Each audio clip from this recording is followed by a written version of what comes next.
Tom Jones is one of my favorite. He was a handsome guy. He really was. You think Tom Jones was a handsome guy? I think he was handsome, just really a good-looking man. I mean, I don't mean like that, I don't play that, but I'm just saying. You got to give a brother some credit, even if he ain't your brother. Anyway, good morning, everybody. I'm Kevin Elkins, and this is News Radio 1440. This morning we have, after participating in a forum last night, which I will admit you did very well. Matter of fact, everybody did pretty good. I mean, there's only a couple of things that were said that made me put some more coffee in my cream or cream in my coffee. But other than that, though, it was well ran, and it didn't stay there all day and all night long. From 6 to 7:30. At 7:30, we were done, and that's what I like. Some preachers need to come in and hear that. Okay, I'm just saying, I'll get that there. Anyway, so Brendy Irby is with us, a candidate for the the District 1 City Council seat that was left vacant by our good friend Richard Bollinger. Anyway, as a matter of fact, wanted to also give my recognition of Mrs. Bollinger last night, who was there. Did you see her there? Yeah, she was there, and so it was good. Anyway, good morning. Now you got to. I know you're comfortable, but you got to get a little closer. Okay, there we go. Okay, let me put that right there. Make sure you own that. So tell the folks good morning. Good morning, how you listening doing? Audience. I'm doing good. Now, tell people a little about who Brendy Irby is and why do you want to get involved in politics. You've always been involved as an advocate for education, but now this is a different realm. What made you decide to get involved in this? Well, I have been involved in these type of activities that the city council people and other entities, governmental entities, should be making decisions on, and they're dragging their feet. And I had brought this to their attention about crime, me and other advocates, and we even went to the housing authority to talk to Anita Autry, and she told us that she couldn't get any help from the city. So that shows me that the city is not working cooperatively with the housing authority to address issues such as crime in the apartment complexes, but crime is going to occur any and everywhere. Just like on Carmichael Road, that is the second shooting that has occurred at that Waffle House area. So I felt that the people who call themselves leaders and progressive thinkers and make promises that they know that they can't keep, I felt that I needed to take charge and make an attempt to prove to the people that I am the right candidate for the district, because I'm familiar with the east side and the west side. The west side does not have all of the crime. And so I want to be a positive individual on the city council who attempts with evidence to convince my fellow council people to think the way that I am. Crime was a big concern last night, and it always is. But to be honest, there's not a whole lot. Police respond to crime. They don't really stop it. They just, after it's already done and over, then they come investigate and finally try to who did it. I do think they can be somewhat a better deterrent if we had more police officers. I will agree with that. But actually stopping crime, that's an individual's issue there, and some people just going to be crooks. Okay. First of all, with the police department, I'm going to address things as you're talking about them. The police department, there are a lot of disgruntled employees. I think the city council should take charge and determine through an investigative process, which we have the power to do, and determine what is actually going on. They have the authority. The mayor has the decisions day-to-day operations. But the council needs to take charge and find out What in the world, the people that we have working for us who are supposed to be protecting the citizenry in Montgomery, something is going on there. So number one, we need to determine what is making the police officers leave. We train them, they leave. I feel that when they sign on with the Montgomery Police Department, they should sign a contract saying that they would stay there a certain amount of time, instead of just taking the training, the good training that we provide at the academy, police academy. Our good people are leaving, and they're leaving for a reason. So anyone in leadership should know we need to determine what is going on. The city council appoints department heads. They have the ability to bring those department heads in front of them to ask questions.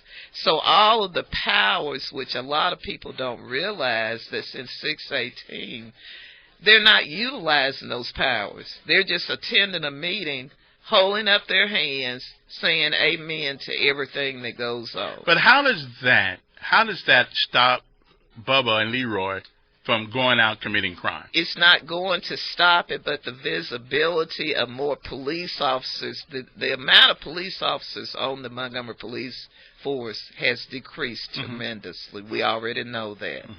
And how would Brendy Irby on there change that situation? How do we convince people to become a police officer in the city of Montgomery? First of all, we've got to investigate why are they leaving, so we can prevent that. Then we take the next step of recruiting, and I feel that all of the police officers individuals who apply at the police department should be given some kind of test to determine what is going on in their minds. Are they fit for that type of job? Don't they take those psychological tests? I don't know what kind of tests they're administering, but evidently it's not working. Well, now, wait a minute. Now, all the police officers not bad. I didn't say all police officers were bad. Yeah. I did not say that. There are a few, right, and we have known about those few for many, many years, okay? Not on the east side, but the west side is very familiar with a lot of the police officers and what they do in the community. So your response then to crime, at least in part, is to have more police officers, which makes sense. I mean, I think we're down to 3-something. I think our requisite is 5-something. 500 and something. We don't. Of course, we are low. Of course, why people why we don't have a rush on applicants for the police force? First of all, the social structure by which we live today is tough on policemen. You get dogged if you do your job. You get dogged if you don't do your job. You know what I mean? It's a difficult job. I wouldn't do it. Everyone is not fit for those jobs. Everyone can't take that pressure. And we don't need everybody out there being a policeman, then they got the additional pressure of social engineering that's going on today. Everything they do something now, they looked at with jaundiced eyes.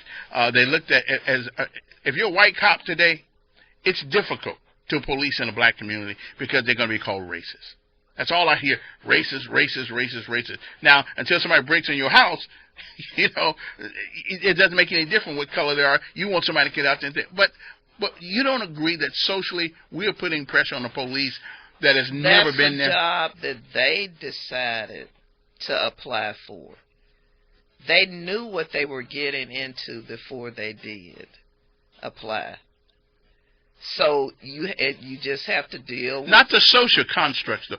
They should, if they understand they understand Montgomery, if they were applying in Montgomery, they should know what they're applying for. What are the conditions? What's the sociological problems in this city? And until we address all of these things, and we're going to have to do things simultaneously. We can't just have committees after committees not functioning, not doing anything Mhm. to resolve problems. Now, I know several people on the police department. Mhm. I knew Kevin Murphy, very pleasant person. His door was open for me and to another advocate when we called to discuss issues with him, but then he was fired. And I think that would have been an open door, a person who was going to listen, who was in authority at the police department to the issues that the citizenry, he did that. Mm-hmm. Okay. Good. Now, there was one issue. I don't know if we can do it. The one issue was that we had a guy that was picked up a week ago, for a killing, who was on bond for a killing that he had previously done in 2018. It was seeming like to me, I don't know if the city council determines who the judges are. Yes. I know the mayor does. Yes, the municipal court judge is the mayor. Do they have to be the mayor approved? is, it has to be approved. He tells them who he wants for the positions, and then ultimately the city council has to approve. The city council has to approve a lot of things. Mm-hmm. People don't realize that. Mm-hmm. Do you think our judicial branch of our city government is doing an adequate job of punishing people? Should people be out on a small bail if they've killed people? Not if they continuously. I have nothing to do that as far as the city council is concerned. Mm-hmm. What I can do is go and lobby as an individual, but not on behalf of the city council. I can go and talk to the DA, which I want to talk to him about some things that I even talked to his predecessor about. So I will have the ability to go and discuss issues with people, as I already do. 860-1440 is the number here. Our candidate is Brendy Irby, who wants to be your next representative on District 1 on the City Council. Good morning. Who's this? Good morning. Morning. To your guest, you sound like a freaking caller on the show, man. I sound like what? A freaking caller on the show. I am. I've known about. Hold on, sir. I've heard you every single day. Please don't attack me. I did not come on this show to be attacked. But listen to me. I am a frequent caller, because I have been involved in talk radio and listening to talk radio since Don Markwell, before there was a Kevin Elkins. He was the first talk show host in this city. Okay. I listened for a long time, but as a citizen, that's what the talk shows are for, is for you to voice your opinion. Everyone has the right to their own opinion. Right. And you have to respect that. I didn't call to attack you. Your voice just sounded so familiar. I enjoyed your call. Yes, sir, but the reason for my call today, man, I didn't mean to cut you off. Okay. About the officers, you made reference to the fact that the police, the cadets, know what they're in for when they take the job. But not necessarily, because, they apply for the job to be a police officer, but some of the things they have to deal with nowadays is if some bad cop shoots somebody, everybody fought the good cops. So that's what we're talking about, that, it kind of deterred the good people who would like to be an officer one day not to take the job because they see how their neighbors are being treated as a police officer, or some friends of theirs, or vice versa. That's where we need a lot of community involvement in everything. And I encouraged everyone in District 1 to get involved. The people in District 1, they are very supportive. When you ask them to come out and support you on issues that you're fighting for on that city council, they are going to provide that support. Okay.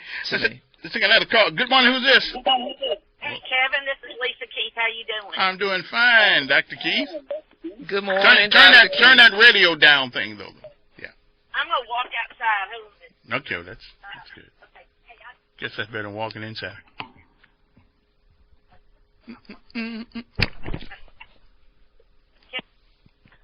Kevin? Yes. Okay. I don't know what I'm doing, but I just wanted to call and just, tell Brenda I'm so glad that she came on your show to speak, because Brenda is very active. I mean, she calls your show all the time because she is that active. She does go downtown. She does, she does so many things for this city. And what she said about Kevin Murphy, that Cunningham Murphy, team was, right now this guy Cunningham took him, and it was, if we had them back, I would love for him to be chief. I'm glad we got a female chief, though. I'm appreciative of that. But you think back in those days, we did not have the crime that we have right now, and what's coming out of her mouth. She really is an active participant. She's not somebody for just one part of Montgomery. She's for everybody, and I just appreciate what she does, and I'm glad you had you on our show. Okay, appreciate it. 860-1440 is our number. You want to give us a call. There are many things. I was talking to a city council person the other day. I was talking to Donnie yesterday, and there are many things that go on at the city council meeting that even if you're sitting there in the presence of the council as a citizen, you don't really understand what they are doing. And one of those things the city council does is raise their hand to suspend rules. Now, up until yesterday, I really didn't get a full understanding of what that is. Basically, what that does, it negates our knowledge about what's actually going on. Like the law says, the 618 says, when you put forth a bill, that bill must lie. The ordinance must lie until the next city council meeting, unless you have unanimous consent. It's a strategy. It's a strategy. Now, when they say suspend the rules, essentially that's giving everybody the unanimous consent to, we'll bypass this. Like this rule they was trying to come up with for the gay community last week. The mayor made a tactical error because he gave it to them and expected somebody to vote, but then he found out he didn't have the votes, so they pulled it. But suspend the rules is an insult to the citizenry, because we don't have an opportunity to understand the nuances and the things that are going on with it. Well, when they say suspend, okay, what are you suspending the rules on? See, that's up to you to become educated on what's going on. Well, no. It's up to the representative to educate us. I can educate you. Right. You have to listen to what I'm telling you because I do research. Know why they can do that, Kevin? Because they passed the rules themselves and said that they could. And plus they're following, procedural type things that all agencies and commissions and et cetera have to do. But that's just part of it.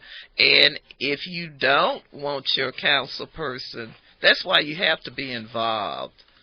Don't just get involved when one incident occurs. Be involved all the time.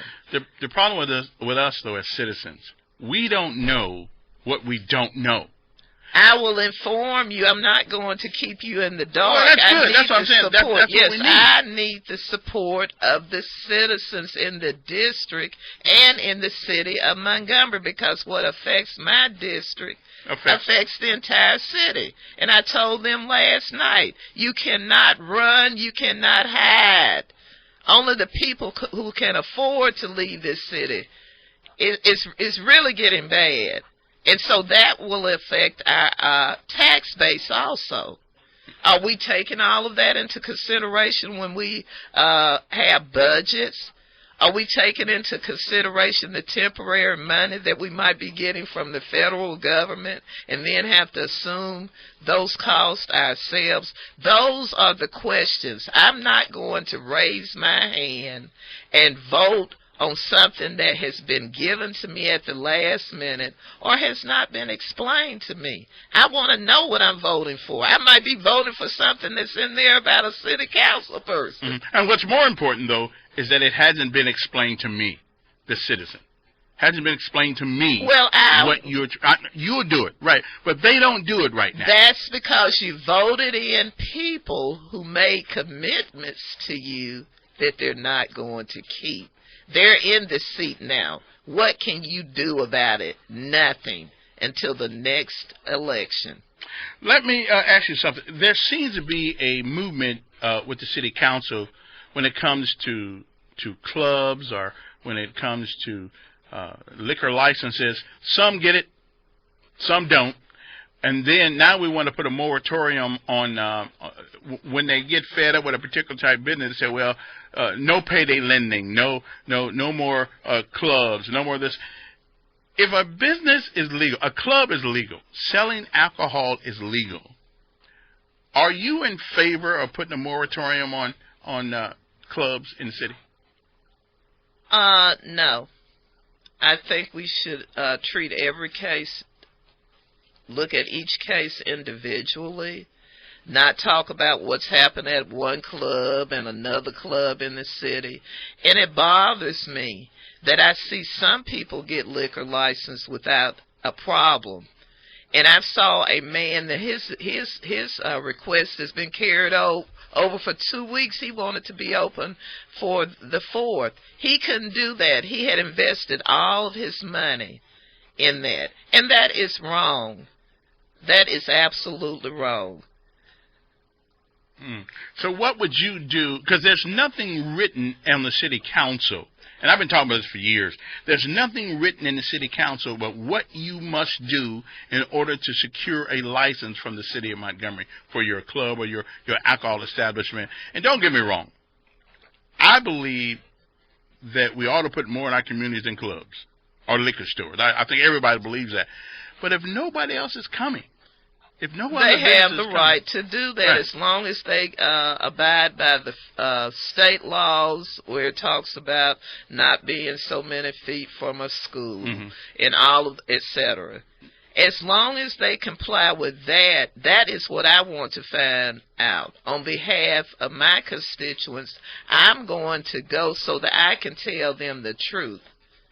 I'm going to go to the state of Alabama and talk to the person that's in charge and ask what authority does the city of Montgomery have besides the inspections of the buildings, etc.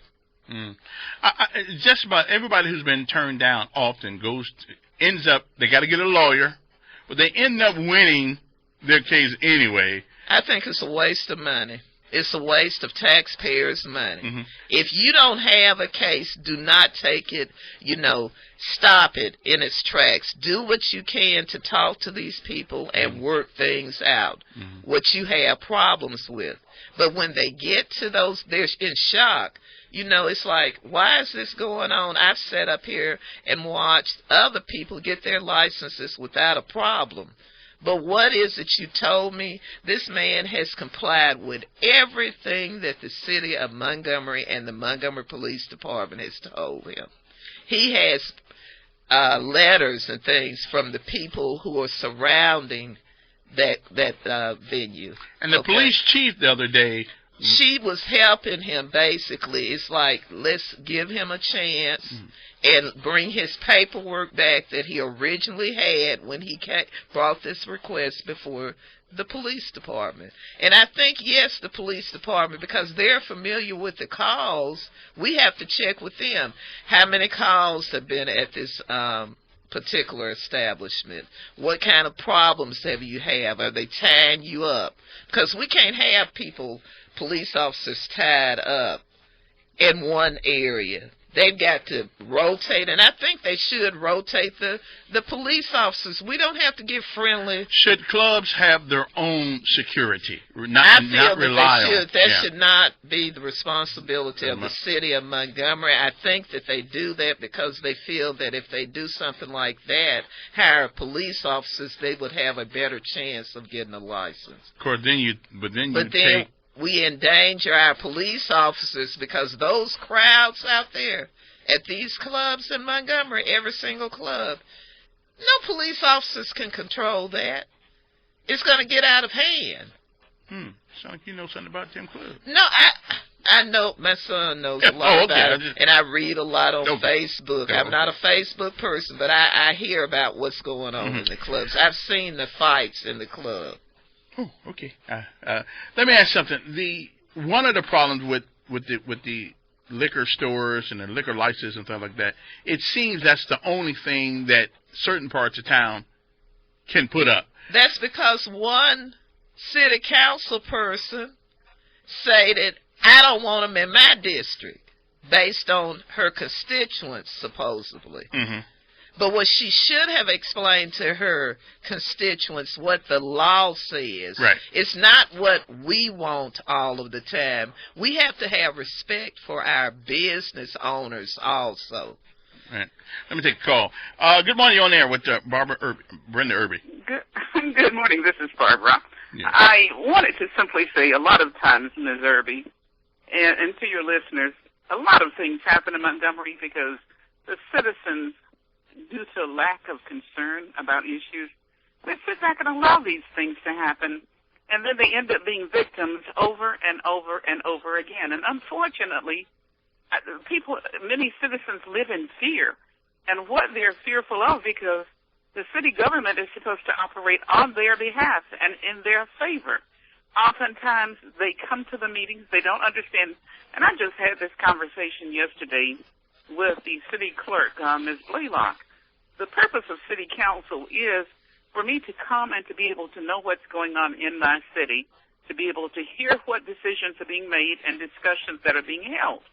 And if you'll notice, the PA system and the excuse they always give is, well, the acoustics are bad in the building. We'll do whatever it takes to fix the acoustics. But they are intending for people to not know what's going on. Because, as I said to her, each of those city council representatives sits back from their microphone so as to not speak into the mic so that the public can hear what's going on. The intent is done with purpose, and that is to keep the people uninformed as to what's going on and what procedures are taking place that they don't want us to know what's going on. But fortunately, for those of us who, like Ms. Irby says, we do our research, we're there, and you too, Kevin, to find out what's going on and to be able to question.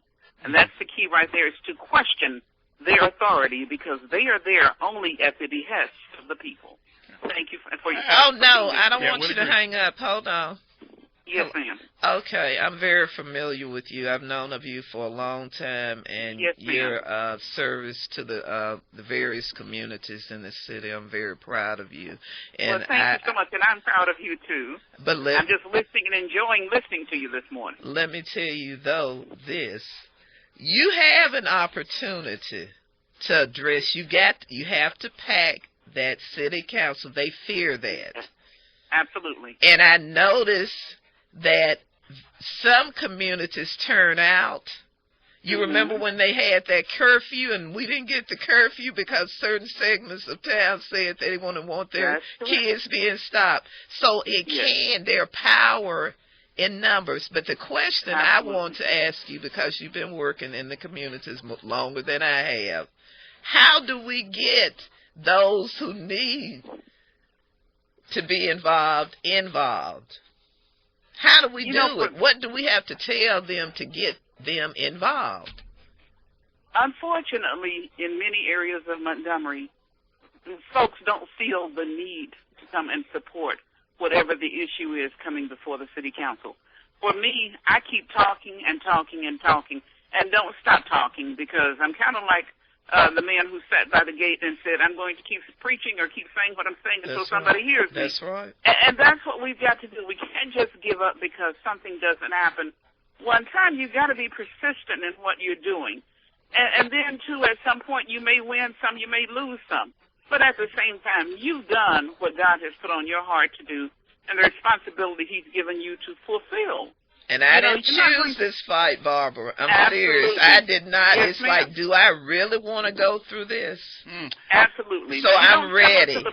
I'm ready because I know if it happens that I do not be successful, there are other things. I'm still an advocate and an activist for the rights of others. Good morning. Who's this?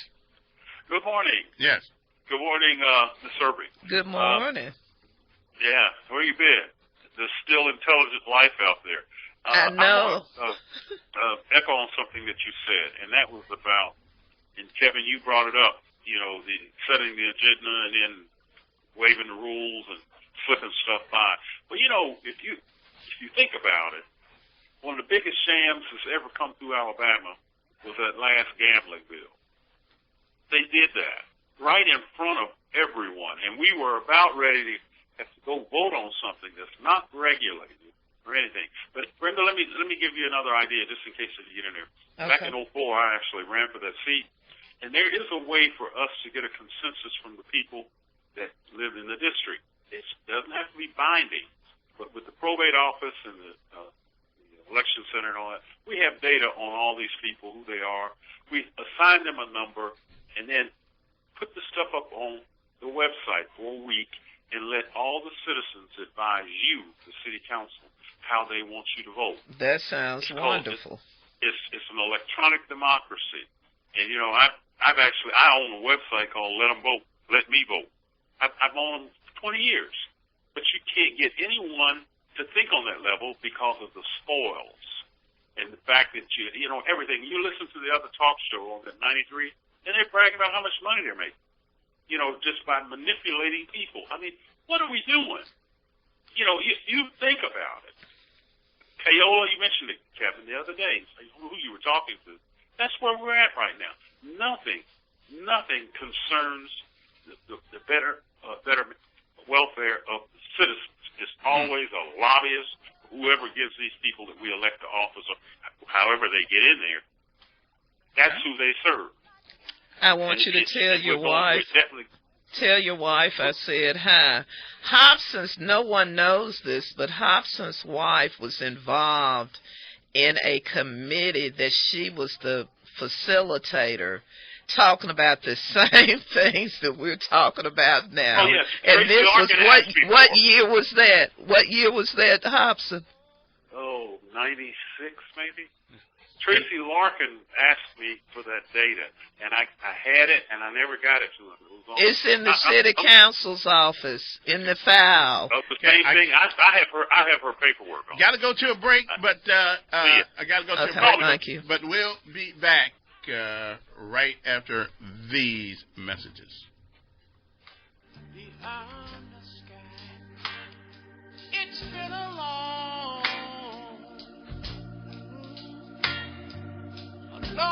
time coming, but I know a change gonna. Your WSFA First Alert Weather Forecast on News Radio 1440.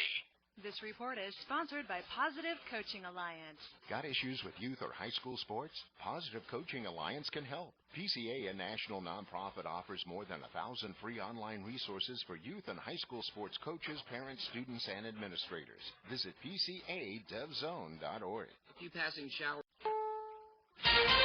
This is CBS News on the Hour, your home for original reporting. I'm Deborah Rodriguez. Tropical storm Elsa is moving up the East Coast from Ocean City, Maryland, through Ridgewood, New Jersey. The water is just pouring down. It's now flooded the basement. It's flooded subway stations and highways in New York City. Weather warnings are posted as far north as New England.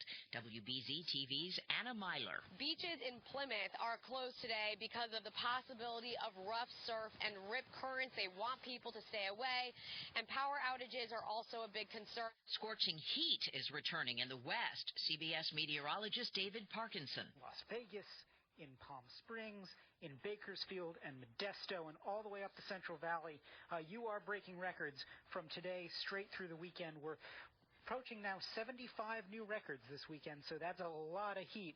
It's mainly confined to California and Nevada. Pfizer says it hopes to have a COVID booster shot ready for approval by the end of the summer to fend off variants like the highly contagious Delta strain. But the CDC and FDA say fully vaccinated people don't need a third shot right now. Correspondent Cammie McCormick. A statement says the vaccines in the U.S. are highly effective and should prevent severe disease from even the Delta variant. It points points out nearly all hospitalizations now are among the unvaccinated. Studies do continue, though, and the statement says we are prepared for booster doses if and when science demonstrates that they are needed. Officials say 17 people, including 2 believed to be Americans, are being held in Haiti in connection with the president's assassination this week. CBS's Vladimir Duthier. Haitian officials showed them off to the press, along with the cache of weapons they recovered. Outside the police station where the suspects are being held, Haitians gather to demand justice. Surrounding them in the streets sat burning tires and charred out vehicles belonging to those responsible. Something you should know if you drive a GM pickup. The company's recalling more than 400,000 trucks because the side airbags can explode without warning and spew parts into the cabin. The billionaire space race begins Sunday when Virgin Galactic's Richard Branson straps in for a historic ride. Correspondent Mark Strassman from Spaceport America in New Mexico. The spaceship will shoot straight up more than 50 miles, where space begins. Branson and 3 other passengers, all employees, should experience a few minutes of weightlessness. Then Unity's 2 pilots will glide everyone back to Earth. Jeff Bezos scheduled to blast off in a Blue Origin rocket July 20th. The Dow is up 338 points. This is CBS News. Daily reports and analysis from the world's most respected journalists on CBS Eye on the World with John Batchelor. Weeknights on the CBS Radio Network. If the pandemic's taught us anything, it's that the easiest way for germs to get into your body is the nose. We all know how to wash our hands, but how do you clean your nose? For over 2 million Americans, the answer is Navage Nasal Care. Navage uses powered suction to flush out allergens, mucus, and germs that cause congestion, colds, and flu, so you can breathe better, sleep deeper, snore less, and feel healthier. Better yet, Navage is all natural and drug-free. That's why one of America's top respiratory hospitals recommends nasal irrigation to stay healthy, explaining that bacteria and viruses thrive in warm and moist environments, and that you can wash away those germs so they don't make your nose their home. Experience Navage at zero risk. Go to Navage.com, buy Navage, and use it for a month. If you're not delighted, return it for a full refund. There's nothing to lose and a lifetime of better breathing to gain. Also available at Target, Walgreens, CVS, Bed Bath, and Rite Aid. Navage, N-A-V-A-G-E. Early artifacts turn up during a dig in New England. Archaeologists searching a hill near Plymouth Rock in Massachusetts, where a park will be built in tribute to the Pilgrims and their Native American predecessors, have made an intriguing discovery. It's not the first time the site has been used as a memorial. They have found several personal items buried there in the late 1800s. They believe the eyeglasses, pocket watch, clothing, and other objects were likely placed there by a broken-hearted settler who outlived all 3 of her children. Jim Crisula, CBS News. Good luck finding the hottest pocketbook out there. Photos of Beyonce carrying a highly coveted Telfar tote bag have been posted to Twitter. One caption, "If you don't have it by now, you are never getting one." Beyonce pairs a white version of the It bag, which happens to be vegan, with wide-legged floral print pants and a long-sleeve linen top. Deborah Rodriguez, CBS News. Your WSFA First Alert Weather Forecast on News Radio 1440. A few passing showers through the morning hours, but we'll have another day with scattered shower and storm development for the afternoon, lingering into the evening coverage today. Similar to what we had Thursday, up around 40%. High temperatures upper 80s to near 90. It will be a cloudy morning, but as we get closer to lunchtime into the afternoon, the skies will become a mix of sun and clouds, and it's muggy. For the weekend, a 40 to 50% chance of showers and storms, highs in the low 90s. That's your First Alert forecast. I'm meteorologist Tyler Sabry for News Radio 1440. Don't waste time, energy, and gas driving all over town. The job of your dreams is only one click away at the Cumulus Virtual Hiring Event, hosted by Steris, presented by Hodges Logistics. Go to newsradio1440.com for more info. I struggled with symptoms like frequent gas and stomach pain for years. I was bloated all the time with daily diarrhea. At first, I thought it was what I was eating. I kept thinking it was stomach issues. So I did my research and talked to my doctor, and we finally uncovered the truth. It was actually EPI. Exocrine pancreatic insufficiency, or EPI, is a condition where your pancreas is unable to help break down your food. It can lead to symptoms like diarrhea, gas, bloating, stomach pain, unexplained weight loss, and oily stools. And EPI symptoms can be confused with those of other common digestive conditions, like irritable bowel syndrome, Crohn's, and celiac disease. So getting to the right diagnosis meant being more open with my doctor about the severity of my symptoms and how often they were happening. But there's good news. EPI is manageable, so don't wait any longer. Use the symptom checker at identifyepi.com and schedule a visit or call with your doctor to ask, could I have EPI? Sponsored by AbbVie. He is the voice of the conservative millennial, The Ben Shapiro Show. They're not going to be willing to keep the government shut down. Today at 3 p.m. on News Radio 1440. It is a brand new hour from the Broadcast Plaza in Teleport. We thank you for being with us. Don't forget, coming up this weekend, another edition of Rick and Bubba University. Ryan Bomberger is our guest. He is the co-founder and chief creative officer of the Radiance Foundation. He also wrote Not Equal, The Civil Rights Gone Wrong. And it's available wherever you get this. He is someone that is out talking about things that nobody wants to talk about these days. He was actually sued by the NAACP. And please don't forget that Ryan is a black man. So we interview him this weekend, and he'll be talking about what he's gone through. Amazing story. And his story, you'll talk about his commitment to the things that he's committed to, including where life begins and the impact of that on the African-American community. And his testimony alone is worth the listen. So catch that this weekend. He also is one of the 42 men in United for Victory. Lance Ingram, our old buddy here on the program, who assembled, directed, and edited this. 42 different men, 42 different topics, 42 different days. And this is a devotional that will be coming out later this summer. But if you'd like to go ahead and pre-order yours, this is the last day to do that today, July the 9th, for those of you that listen to these things in later, days later and things like this. I'm speaking live on July the 9th.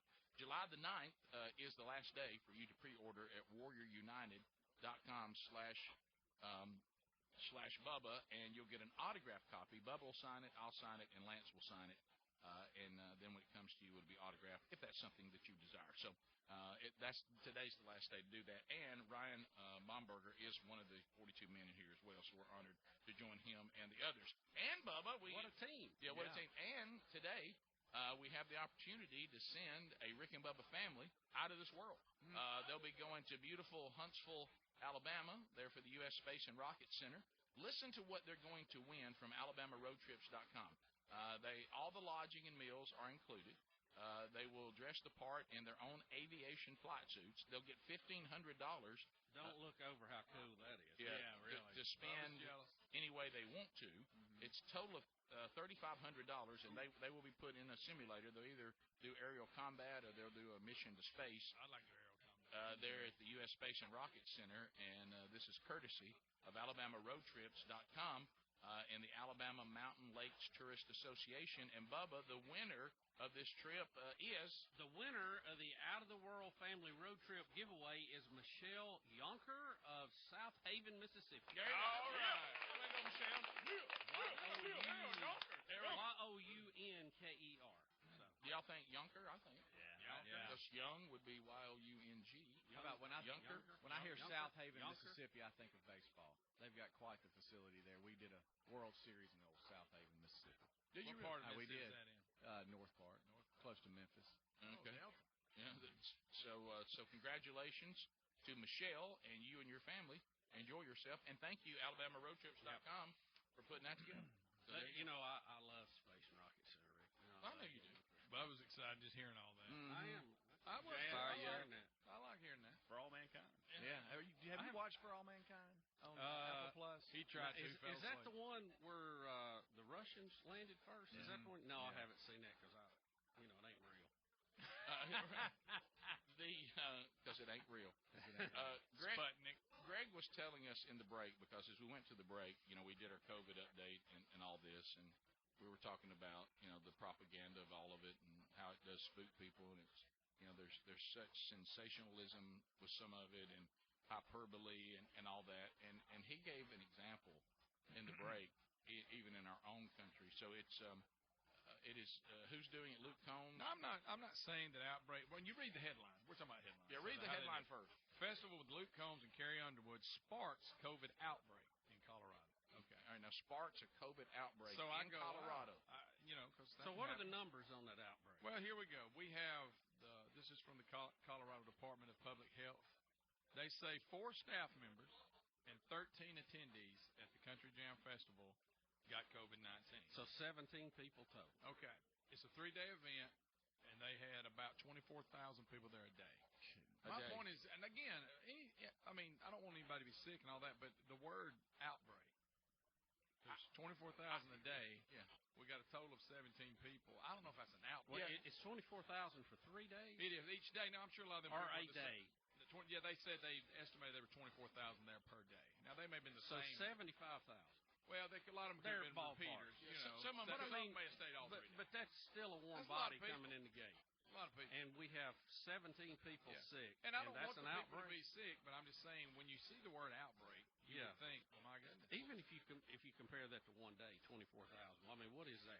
I mean, you're down in .00 range and stuff. Well, I mean, you're going to have that anyway. They said the attendees were urged to wear a face mask, but they were not required. Right. And they said the patrons to keep a minimum of 3 feet from people, not in their group. I bet they did. And they even had a vaccine clinic there.